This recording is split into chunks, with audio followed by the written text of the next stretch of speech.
Hi, I must apologize to you all for being late. I was driving here at 90 miles an hour. I couldn't find a parking place, and like all the experiences you've been through this morning also.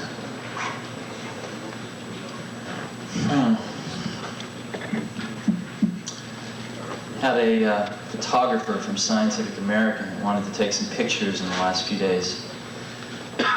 So we went over to a school. We thought they decided they wanted to take some pictures of someone from Apple in an educational setting using some computers, and we wandered over. It turns out there's a little booklet that is put out in Cupertino, and there's about 20 different schools with Apples, and we picked one out that had 6 Apple computers and wandered over there one afternoon. And this happened to be the afternoon that the 4th and 5th graders were going to be there. Once a week, 4th and 5th graders from this one school in a sort of an advanced learning program come over and use the Apple computers.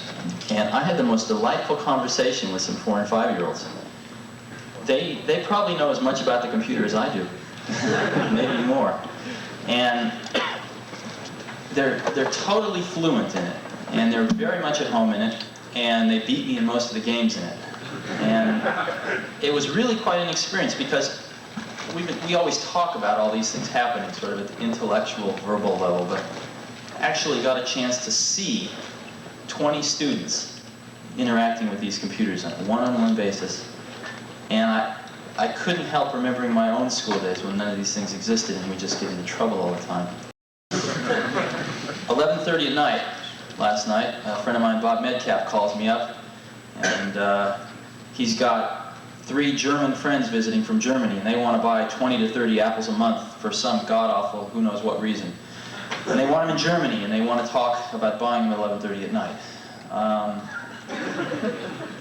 You know, a guy in Nebraska is using an Apple computer to calculate soil samples to know what kind of fertilizer to put in the ground. It's an endless array of things that people are doing with this. What's your mic called? Oh, excuse me. The other one. The other one. Tier Right.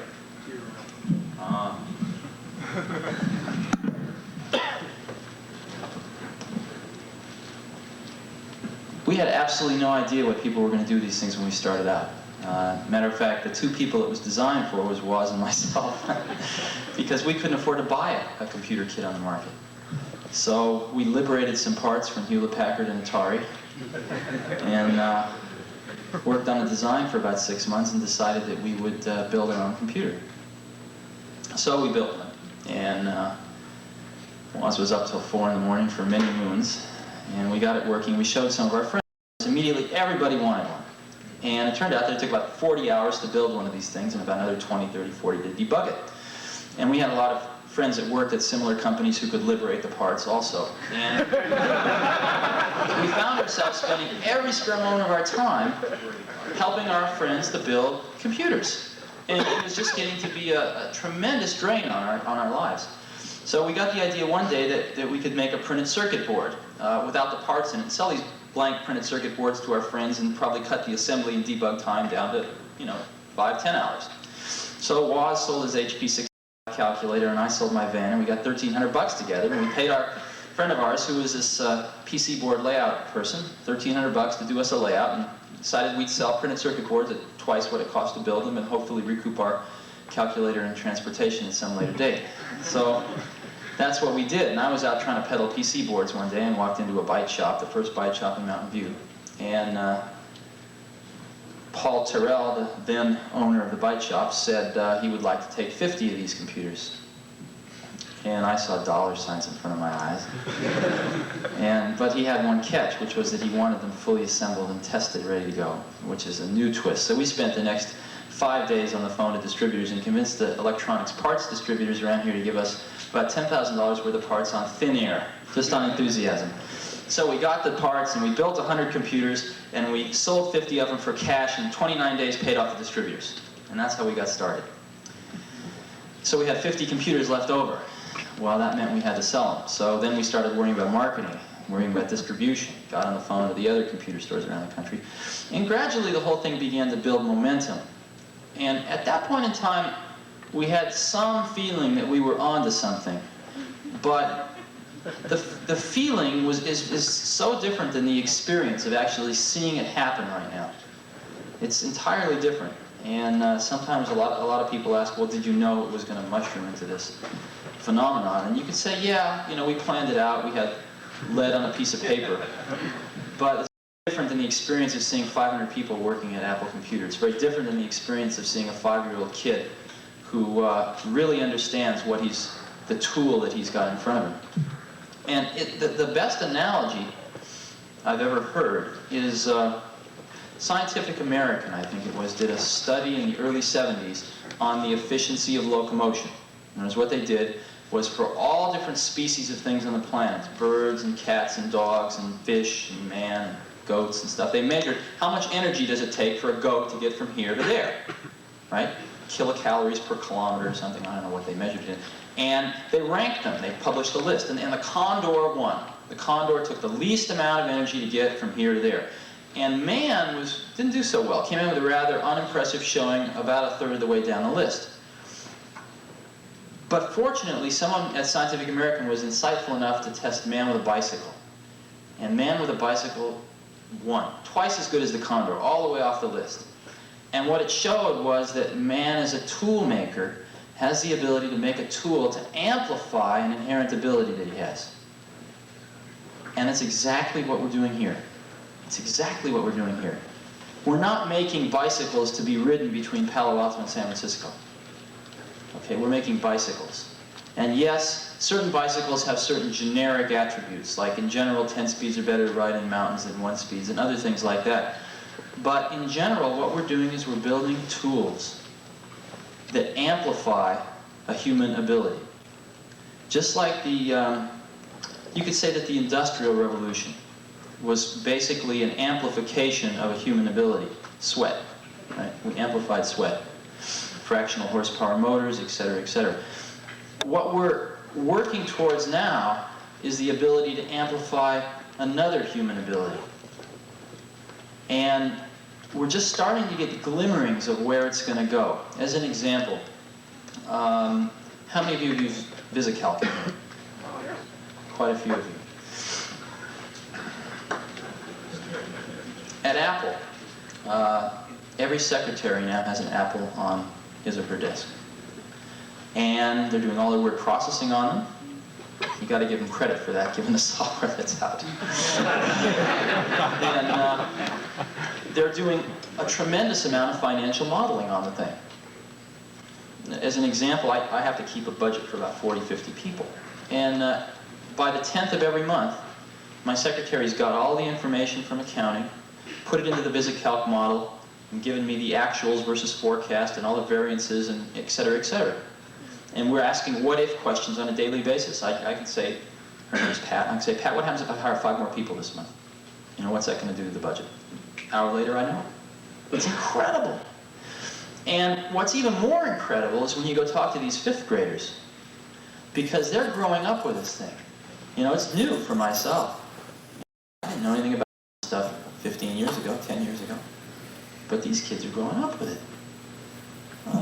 I've seen some of the kids of people that work at Apple, I've seen go from being 1, 2 years old, where they push the return key. You know, they sit on their father's lap and mother's lap, and what their part is to push the return key, to actually know how to program in the last 4 years. It's remarkable. So, one of the things that Apple is going to try to do over the next 3 or 4 years is to further that goal. And the key area we're focusing on is the following. Right now, if you buy a computer system and you want to solve one of your problems, we immediately throw a big problem right in the middle of you and your problem, which is learning how to use the computer. Right? Substantial problem to overcome. Once you overcome that, it's a phenomenal tool. But there is a barrier of having to overcome that problem. What we're trying to do, and I think there's a reasonable chance that Apple's going to make a real contribution to solving this problem in the next 36 months, is to remove that barrier so that someone can buy a computer system that knows nothing about it and directly attack their problem without learning how to program the computer. And the reason I think that Apple's got a chance of solving that problem versus a lot of other computer companies that we all know of that are much, much larger than we are now, although we're catching up, is that our whole company, our whole philosophical base, is founded on one principle. And that one principle is that there's something very special and very historically different that takes place when you have one computer and one person. Very different than if you have 10 people and one computer. And let's look at some of the things that our industry has, or our segment of the computer industry has contributed to the computer industry because of that underlying philosophical concept. In general, we were in retail distribution channels 3-4 years before the rest of the computer industry is now waking up to that fact. Why? Because to serve that one-on-one relationship, it was necessary to distribute the products that way. It was necessary to have products priced so that a person one-on-one could afford the computer system, and therefore it was necessary to distribute them through a relatively lower cost distribution channel rather than a direct sales force. Interactive software, interactive video, a computer system that can be sold for a few $1,000s that can actually do some animation, that actually has the video that's so tightly coupled to the rest of the computer that you can do real-time. We've got a DEC 1170 at Apple where the terminals communicate with the 1170 at 9600 bits per second. That can't do anything like VisiCalc can. Okay? This is a $300,000 computer system. And yet my secretary keeps the budgets on an Apple. It's far superior. So, and again, that comes from that one-on-one interaction. And that perspective is what gives us the feeling that we have an opportunity to really contribute to solving that problem. And that's where Apple's going. Now, we're very fortunate because the timing seems to be falling into place. In other words, as we move into the 80s, the amount of computational power, the amount of raw horsepower we can get into a small box for a reasonable price is staggering. Even in the last 3 years, since 4 years since we started, it's increased a few orders of magnitude. And one of the things that people always ask me is, what we've got right now is just fine. VisiCalc runs fast enough. Some of the database stuff runs fast enough. What are we going to do with this extra awesome power? And the answer to that is that we're going to put it into into solving that problem again. In other words, we're going to start chewing up power specifically to help that one-on-one interaction go smoother. And specifically not to actually do the number crunching and the database management and the word processing or whatever. We're actually going to start applying a lot of that power specifically to help us remove that barrier. And so, assuming that we don't get into World War III, and assuming that we're able to continue to recruit outstanding people, it looks like the timing's just right for that to occur. So hopefully, when we have our International Apple Corps meeting, the third, fourth one from now, we'll all be able to talk about how we've solved that problem, because I really think it's going to happen. And I really think it's going to come out of an industry that 4 years ago didn't exist, that 3 years ago everyone said was a flash in the frying pan, and that I think right now a lot of people are starting to wake up. So thank you very much. Sure. There's a lot of stories to go around. How was the name developed? Yeah, I knew I would get away with answering that. When you start a company, you have to file what's called a fictitious business name statement. And what that is, the purpose of that statement, which you file with the government, is to simply tell everyone that if Apple Computer goes out of business or anything having to do with Apple Computer, these are the individuals behind the corporate name. And as we were late into this government form, and not knowing it, we thought that was important, so we figured it out.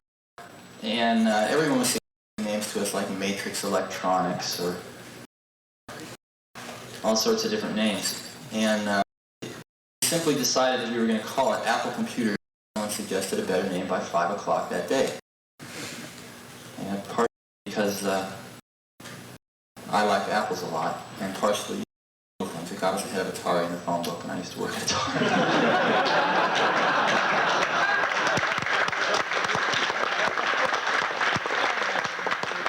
But we re-examined it on a regular basis, and we found that the juxtaposition of something that seemed to epitomize what we were going after, which was the simplicity and yet very refined sophistication. You've seen our first brochure, probably some of you have it. The title of it was "Simplicity is the Ultimate Sophistication." And that wasn't just a bullshit slogan. It actually was really what we've been striving for. And the apple seemed to symbolize that. So I think we're going to stick with it. Yeah. Yeah, getting back to what you're talking about your goals, about eliminating this barrier, of this obstacle, the computer there. We're talking about all this basically hardware power that's available inside that little box. What sort of things are you talking about that's going to translate that hardware power, the power that's inside there, into removing the obstacle of what's inside there on a more concrete level? Well, you're asking me to talk about future products, and I don't want to do that.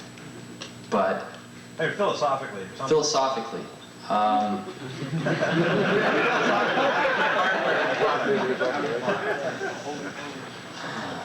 first of all, we've done an awful lot. You know, when we first started out, we didn't know how to spell the word software.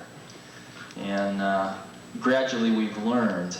We've gone through the standard motions of setting up an internal application software department, which proceeded to fall on its face, picking it up and watching it fall on its face again. Finally, we went through a phase where we decided that what we were selling was solutions, not hardware. And so we realized that software was a big part of the solution, and therefore we better get our software act together. Matter of fact, now we have more people in software engineering than hardware engineering. You know, our engineering department's over half people are devoted to software. And you know, a lot of times we ask ourselves what software is. Matter of fact, notice all these, every other word software, that must give you some clue. But what is software? You know, I've often thought about this. Between software and hardware. And the only thing I can think of is that software is something that either is changing too rapidly or is you don't exactly know what you want yet, or you didn't have time to get it into hardware, or the technology's not there to get it into hardware yet. That's all I can think of. So, and what I see happening is that more and more software is getting integrated into hardware. Yesterday's software is today's hardware. So those two things are merging, I think. And the line between hardware and software is going to get finer and finer and finer and finer.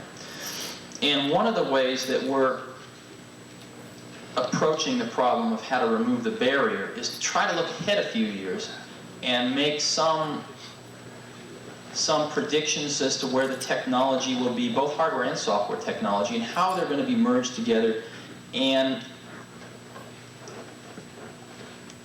at the same time looking at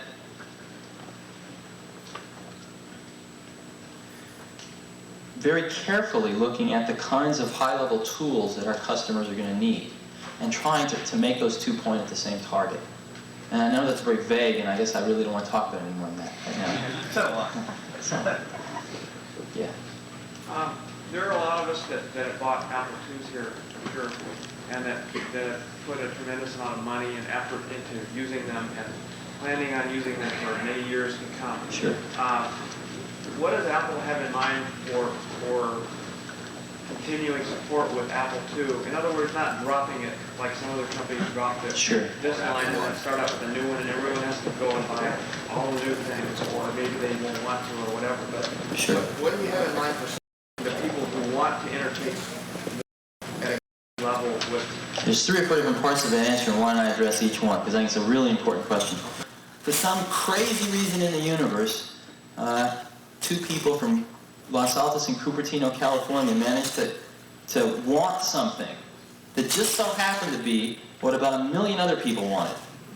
And it seemed to fit the need fairly well. So well, matter of fact, that in the last 2.5 years, nobody else has come close. So I don't think Apple II is ever going to be obsolete. To answer it in another angle, the second angle, Apple is eventually going to have a broader line of products. Simply because, let's look at automobiles. Compare a Volkswagen Rabbit and a dump truck and a Mercedes-Benz, let's say. They all have transmissions, they all have engines, four wheels, seats. And they basically all perform the same basic function of transportation. What's the difference? There's a difference in emphasis. There's a difference in emphasis. And I think that that's what we're going to look at doing is potentially broadening the product line with computers with a different emphasis, slightly different emphasis than an Apple II. And